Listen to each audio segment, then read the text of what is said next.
वज़ीर आज़म नरेंद्र मोदी ने गीता प्रेस के 7 साला इख्तितामी तकरीब से किया खिताब। गोरखपुर के दौरे को करार दिया तरक्की और विरासत की मिसाल। नेपाली जबान में किए शिव पुराण की रूनुमाई। वज़ीर आज़म ने 2 वंदे भारत को भी दिखाई हरी झंडी। वाराणसी की तरक्की में पीएम मोदी जोड़ेंगे कई अहम संग मील।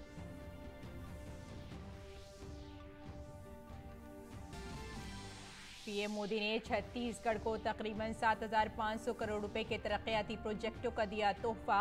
वजीर आजम ने आयुष्मान भारत के तहत मुस्तकीन में 75 लाख कार्ड्स की तकसीम का भी किया आगाज। रायपुर में बीजेपी की संकल्प महारैली से भी किया खिताब। रियासत की भूपेश बघेल हुकूमत को बनाया शदीद तनकीद का निशाना। वजीर खारजा डॉक्टर एस जयशंकर तंजानिया के 4 रोजा दौरे पर। दारुस्सलाम में तंजानिया के हम मनसब के साथ 10वें भारत तंजानिया मुश्तरका कमीशन की मीटिंग की करेंगे मुश्तरका सदारत। जयशंकर ने अफ्रीका और भारत के दरमियान असली शराकतदारी को बताया अहम।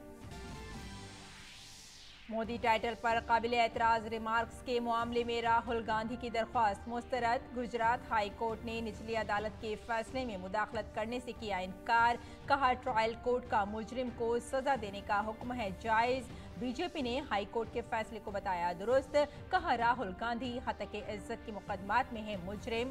कांग्रेस राहुल गांधी को क्यों नहीं देती बात करने की तरबियत। खराब मौसम की वजह से बालताल और पहलगाम दोनों रास्तों पर रोक दी गई अमरनाथ यात्रा। अब तक 80,000 से ज्यादा अकीदतमंद बाबा बर्फानी की कर चुके हैं दर्शन।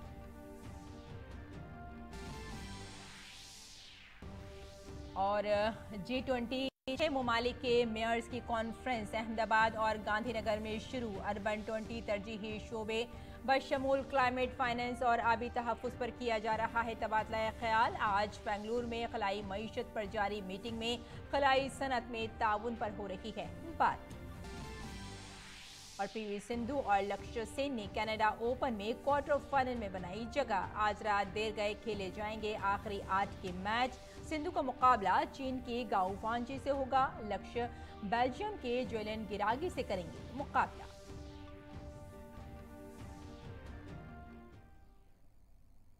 आदाब नाज़रीन, खबरनामे में आपका इस्तकबाल है। मैं हूं आपके साथ रेशमा फारूकी। नाज़रीन, सबसे पहले आपको एक अहम खबर ये बता दें कि बीजेपी सदर जेपी नड्डा ने राजस्थान, छत्तीसगढ़, मध्य प्रदेश और तेलंगाना के आइंदा असेंबली इंतखाबात के लिए रियासती इंतखाबी इंचार्जों और शरीक इंतखाबी इंचार्जों की फहरिस्त को जारी कर दिया है। रियासतों की बात करें और आपको बता दें कि जो रहनुमा के नाम हैं और इंचार्ज पोजीशन जो उनकी है वो राजस्थान में है। राजस्थान की अगर बात की जाए तो प्रहलाद जोशी रियासती इलेक्शन इंचार्ज हैं। नितिन पटेल शरीक इंतखाब के इंचार्ज हैं। कुलदीप बिश्नोई शरीक इलेक्शन इंचार्ज उनको बनाया गया है। और अब बात करें छत्तीसगढ़ की तो ओम प्रकाश माथुर रियासती इलेक्शन इंचार्ज, मनसुख मंडाविया शरीक इलेक्शन इंचार्ज। और अगर मध्य प्रदेश की जिक्र किया जाए तो भूपेंद्र यादव रियासती इलेक्शन इंचार्ज बनाए गए हैं। अश्वनी वैष्णव को इलेक्शन इंचार्ज बनाया गया है। और बात वहीं तेलंगाना की तो प्रकाश जावड़ेकर रियासती इलेक्शन इंचार्ज हैं और सुनील बंसल शरीक इलेक्शन इंचार्ज उनको बनाया गया है। और पार्टी ने यह भी कहा है कि ये तकर्री फौरी असर से नाफिज होगी। आगे बढ़ते हैं। वजीर आजम नरेंद्र मोदी ने गोरखपुर गीता प्रेस की 7 साला तकरीब की इख्तितामी तकरीब में शिरकत की। इस मौके पर वजीर आजम मोदी ने चतुर्मय शिव पुराण की खुसूसी शुमारे का इजरा किया। यह खुसूसी शुमारा 225 सफ़हात पर मुश्तमिल है। इसके साथ ही उन्होंने नेपाली जबान में शिव पुराण ग्रंथ का भी इजरा किया। ये किताब 2 जिल्दों में शाये हुई है। गीता प्रेस हिंदू मजहबी किताबों का दुनिया का सबसे बड़ा इशाती इदारा है। इसने अब तक तकरीबन 93 करोड़ मजहबी किताबें छापी हैं। इसमें भगवद गीता की 16.21 करोड़ किताबें शामिल हैं। तुलसीदास की 11.73 करोड़, राम चरित्रमानस 2.58 करोड़, पुराण और उपनिषद हैं। इस तकरीब का इफ्तिताह उस वक्त के सदर रामनाथ कोविंद ने 4 जून 2022 को किया था। वजीर आजम ने कहा कि 7 साला मौके पर गीता प्रेस को वज़ीर आज़म ने कहा कि इस मौके पर गीता प्रेस को गांधी पीस प्राइज देने का ऐलान किया गया है। साथ ही उन्होंने कहा कि महात्मा गांधी को गीता प्रेस से जज्बाती लगाव था। मैं गोरखपुर के लोगों को, देश के लोगों को बहुत बहुत बधाई देता हूं। साथियों, गीता प्रेस विश्व का ऐसा इकलौता प्रिंटिंग प्रेस है जो सिर्फ एक संस्था नहीं है, बल्कि एक जीवंत आस्था है। गीता प्रेस का कार्यालय करोड़ों करोड़ लोगों के लिए किसी भी मंदिर से जरा भी कम नहीं है। इसके नाम में गीता है और इसके काम में भी गीता है।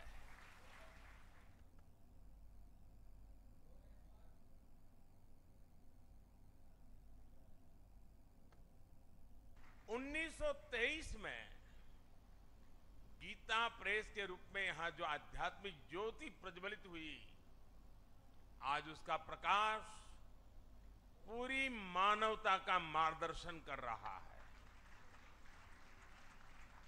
हमारा सौभाग्य है कि हम सभी इस मानवीय मिशन की शताब्दी के साक्षी बन रहे हैं। इस ऐतिहासिक अवसर पर ही हमारी सरकार ने गीता प्रेस को गांधी शांति पुरस्कार भी दिया है। गांधी जी का गीता प्रेस से भावनात्मक जुड़ाव था। एक समय में गांधी जी कल्याण पत्रिका के माध्यम से गीता प्रेस के लिए लिखा करते थे।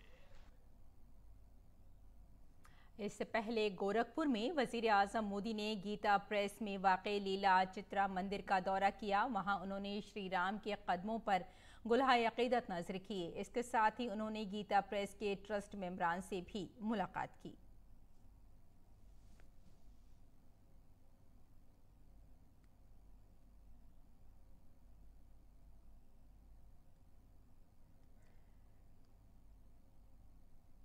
इससे कबल वजीर आजम नरेंद्र मोदी का गोरखपुर पहुंचने पर शानदार इस्तकबाल किया गया।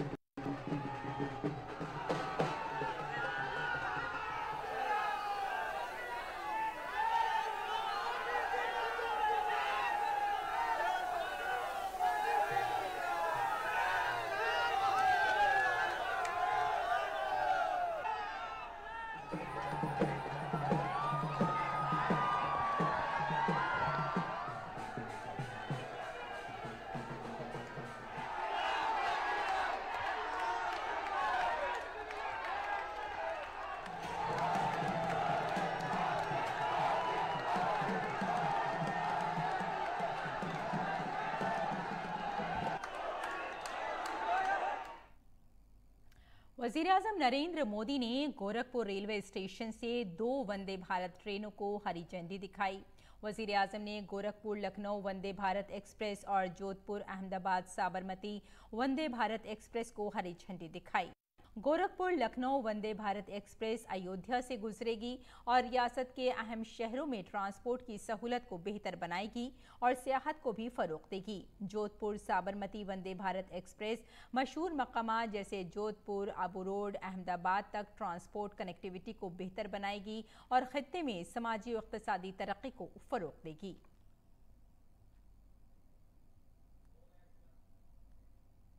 वज़ीर आज़म नरेंद्र मोदी ने गोरखपुर रेलवे स्टेशन की तामीर नौ का संग बुनियाद भी रखा। स्टेशन को तकरीबन 498 करोड़ रुपए की लागत से दोबारा तैयार किया जाएगा, जिससे मुसाफिरों को आलमी मेयार की सहूलियात फराहम होंगी। इस बजट से गोरखपुर रेलवे स्टेशन को बैनुल-अक़वामी हवाई अड्डे की तर्ज पर तैयार किया जाएगा।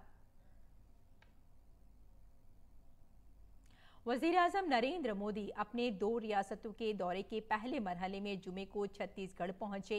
पीएम मोदी ने रियासत को कई तरक्याती प्रोजेक्टों का तोहफा दिया। रायपुर पहुंचने पर वज़ीर-ए-आज़म का शानदार इस्तकबाल किया गया। इस दौरान रियासत के वज़ीर आला भूपेश बघेल और मरकजी वज़ीर नितिन गडकरी भी मौजूद थे।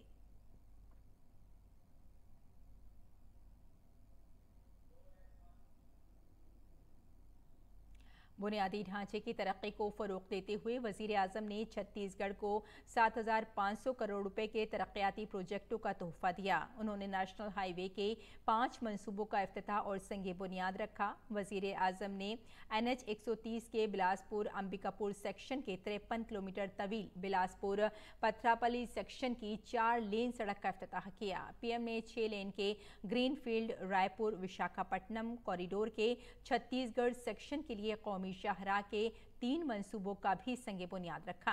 वज़ीर-ए-आज़म ने 750 करोड़ रुपए की लागत से तामीर होने वाली 103 kilometre Raipur Khariar road rail line को दोगुना किए जाने भी कौम के नाम वक्फ किया। वज़ीर-ए-आज़म ने 130 करोड़ रुपए से ज्यादा की लागत से कोरबा में सालाना 60,000 मीट्रिक टन की सलाहियत के साथ इंडियन ऑयल कॉरपोरेशन के बॉटलिंग प्लांट को भी कौम के नाम वक्फ किया। आधुनिक इंफ्रास्ट्रक्चर का एक और बहुत बड़ा लाभ है जिस पर उतनी चर्चा नहीं हो पाती। आधुनिक इंफ्रास्ट्रक्चर का संबंध सामाजिक न्याय से भी है। जो सदियों तक अन्याय और असुविधा झेलते रहे उन तक भारत सरकार आज ये आधुनिक सुविधाएं पहुंचा रही है। गरीब, दलित, पिछड़े, आदिवासी इनकी बस्तियों को आज ये सड़कें, ये रेल लाइनें जोड़ रही हैं। इन दुर्गम क्षेत्रों में रहने वाले मरीजों को, माताओं बहनों को आज अस्पताल पहुंचने में सुविधा हो रही है। उन्होंने क्योटी अंतनागढ़ को जोड़ने वाली 17 किलोमीटर लंबी नई रेलवे लाइन भी कौम को वक्फ की।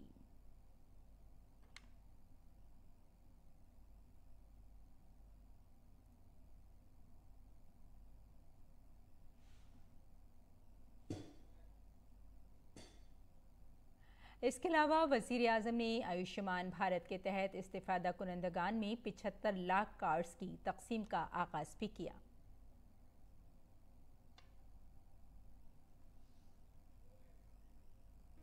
यहां 75 लाख लाभार्थियों को आयुष्मान कार्ड दिए जाने की शुरुआत हुई है। यानी मेरे इन गरीब और आदिवासी भाई बहनों को हर साल 5 लाख रुपए तक के मुफ्त इलाज की गारंटी मिली है।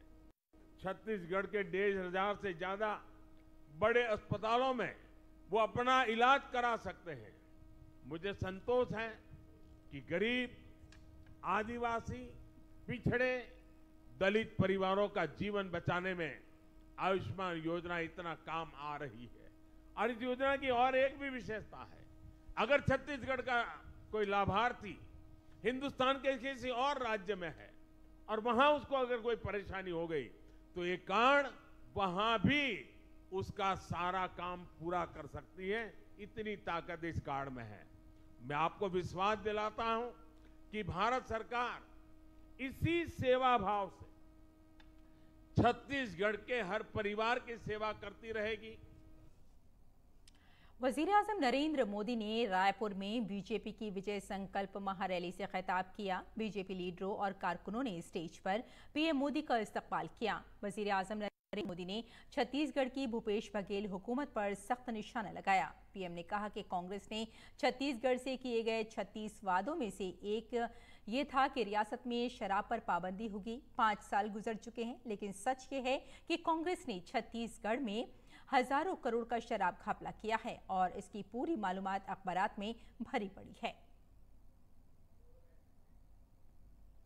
छत्तीसगढ़ से जो 36 वादे कांग्रेस ने किए थे, उन 36 वादों में से एक था कि राज्य में शराबबंदी लागू की जाएगी।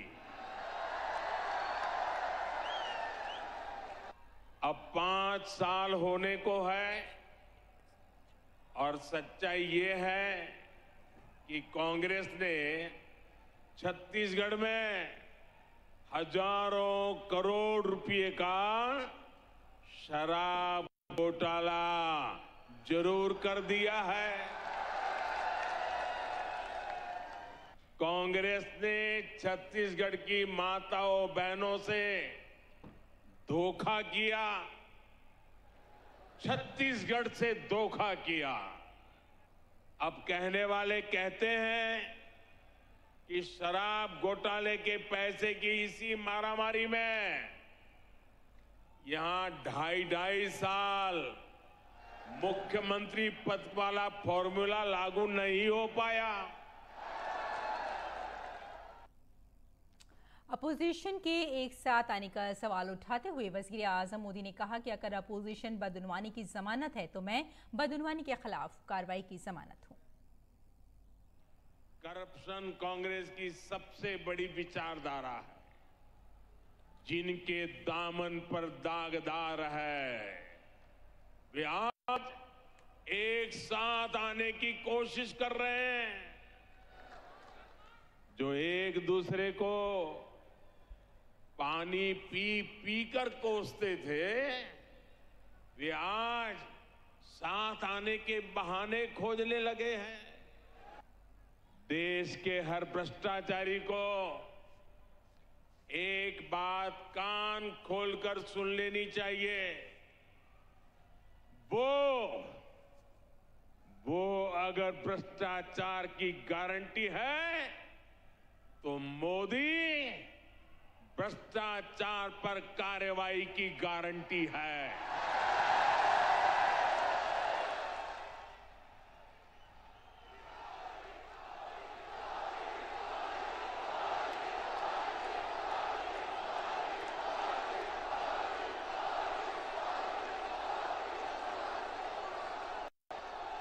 जिसने गलत किया है वो बचेगा नहीं।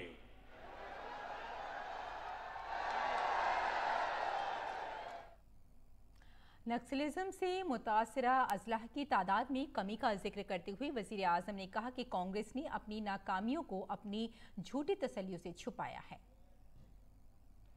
बीते 9 वर्षों में नक्सलवाद की समस्या से बाहर निकालने के हमारे प्रयासों का नतीजा भी आज देश देख रहा है। कुछ साल पहले तक देश में नक्सल प्रभावित जिलों की संख्या 126 के आसपास थी। अब इनकी संख्या घटकर 70 के आसपास रह गई है। अपने कुशासन और भ्रष्टाचार के दाग को कांग्रेस अब झूठी गारंटियों से छिपाने की कोशिश कर रही है। आपको ऐसी झूठी गारंटियों से बहुत सतर्क और सावधान रहने की जरूरत है। अगली खबर की जानिब बढ़ते हैं। कांग्रेस लीडर राहुल गांधी को गुजरात हाईकोर्ट से झटका लगा है। गुजरात हाईकोर्ट ने राहुल गांधी की सजा पर रोक लगाने की दरख्वास्त को खारिज कर दिया है। गुजरात हाईकोर्ट का कहना है कि ट्रायल कोर्ट का सजा का हुक्म मुनासिब है, मज़कूरा हुक्म में मुदाखलत की जरूरत नहीं, इसलिए दरख्वास्त खारिज की जाती है। हाईकोर्ट ने कहा कि राहुल गांधी के खिलाफ 10 मुकदमा ज़ेर इल्तिवा हैं।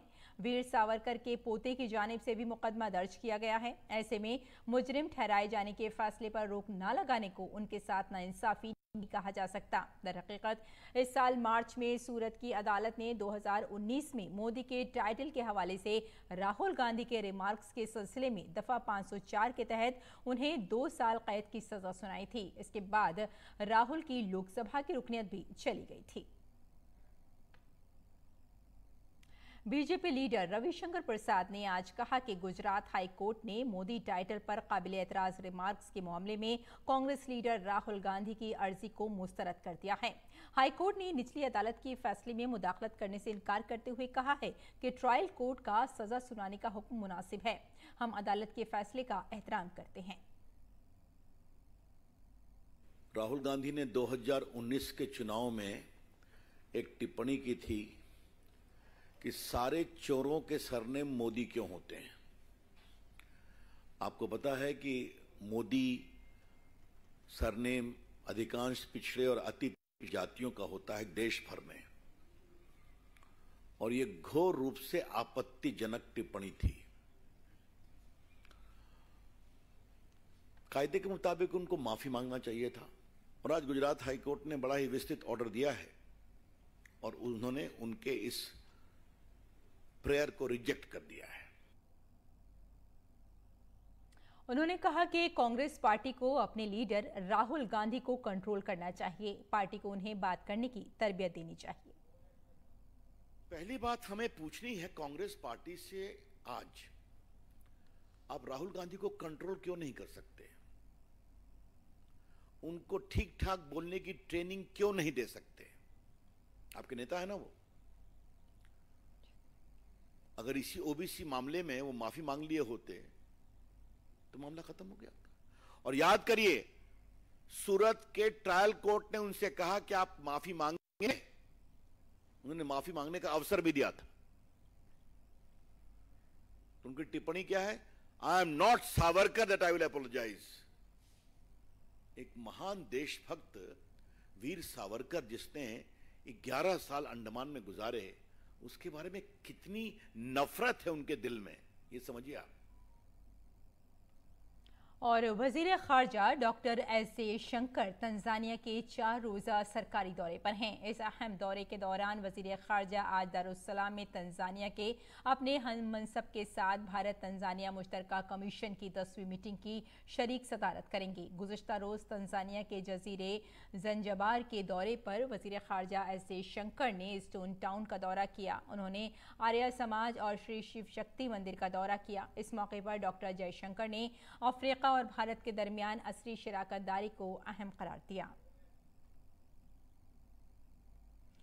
खारजा डॉक्टर एस जयशंकर ने कदुतानी प्रोजेक्ट का भी दौरा किया, जिसके तहत जंजबार में 30,000 घरानों को पीने का पानी फराहम किया जाएगा। भारत जिन 6 प्रोजेक्ट पर काम कर रहा है वो जंजबार में तकरीबन 10 लाख लोगों को पीने का पानी फराहम करेगा। इस मौके पर बात करते हुए वजीर खारजा ने कहा कि कदुतानी प्रोजेक्ट भारतीय कोशिशों के तई मुकामी जोशो खरोश को जाहिर करता है।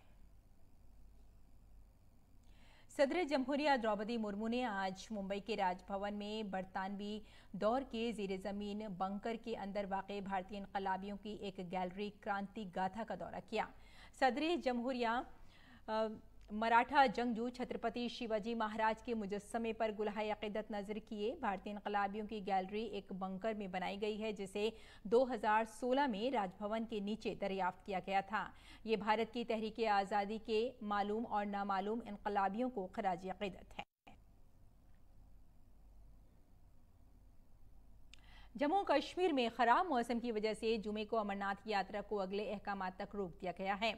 पीस कैंप, बालताल और पहलगाम दोनों ही रास्तों पर मुसाफिरों को आगे बढ़ने से रोक दिया गया है। मौसम हमवार होते ही सफ़र एक बार फिर शुरू किया जाएगा। यात्रा के आगाज़ के बाद अगले 2-3 दिनों में आने वाले अक़ीदतमंदों की तादाद 1 लाख से तजावुज़ कर सकती है। दूसरी तरफ लखनपुर से लेकर कश्मीर तक का माहौल जोशो खरोश से भरा हुआ है। अक़ीदतमंदों के जोशो खरोश का अंदाज़ा इस बात से लगाया जा सकता है कि लोग सुबह सवेरे ही फौरी रजिस्ट्रेशन के लिए टोकन लेने पहुंच रहे हैं। ट्विटर ने नए थ्रेड प्लेटफॉर्म पर मेटा के खिलाफ कानूनी कार्रवाई की धमकी दी है। सेमाफोर ने जुमेरात को ये रिपोर्ट जारी की है, जिसमें ट्विटर के वकील एलेक्स सुप्रियो की तरफ से फेसबुक के असली CEO मार्क जुकरबर्ग को भेजे गए खत का हवाला दिया गया है। खत में यह भी लिखा गया है कि ट्विटर अपने दानिशवराना इमलाक के हुकूक को भरपूर तरीके से नाफिज करने का इरादा रखता है और मेटा से मुतालबा करता है कि वो ट्विटर के तिजारती राज या दीगर इंतहाई खुफिया मालूमात का इस्तेमाल बंद करने के लिए फौरी इक़दाम करे। अहम बात यह है कि मल्टीनेशनल कंपनी मेटा ने एलन मस्क की मिल्कियत वाले सोशल मीडिया प्लेटफॉर्म ट्विटर का मुकाबला करने के लिए एक नई ऐप थ्रेड्स लॉन्च की है। यह इंस्टाग्राम का मेटा का टेक्स्ट शेयरिंग वर्जन है। और खेल की खबरों में कनाडा ओपन बैडमिंटन में भारत की पीवी सिंधु क्वार्टर फाइनल में दाखिल हो गई हैं। आखिरी 16 के मुकाबले में सिंधु को जापान की तास्की नजीरा ने वॉक ओवर दे दिया है, जिसकी वजह से वो आखिरी 8 में दाखिल हो गई हैं। आज होने वाले क्वार्टर फाइनल में सिंधु का मुकाबला चीन की गाओ फेंजी से होगा। मर्दों के से सिर्फ एक भारतीय खिलाड़ी लक्ष्य सेन भी आज क्वार्टर फाइनल मुकाबला खेलने के लिए कोर्ट पर उतरेंगे। आखिरी 8 के मुकाबले में लक्ष्य का मुकाबला बेल्जियम के जोलिन क्रेगी से होगा। इससे पहले लक्ष्य ने आखिरी 16 के मुकाबले में ब्राजील के डिओलियो एरा को आसानी से 21-12 और 21-17 से शिकस्त दी थी। तो नाज़रीन, खबरनामे में फिलहाल इतना ही। इजाजत दें। आदाब।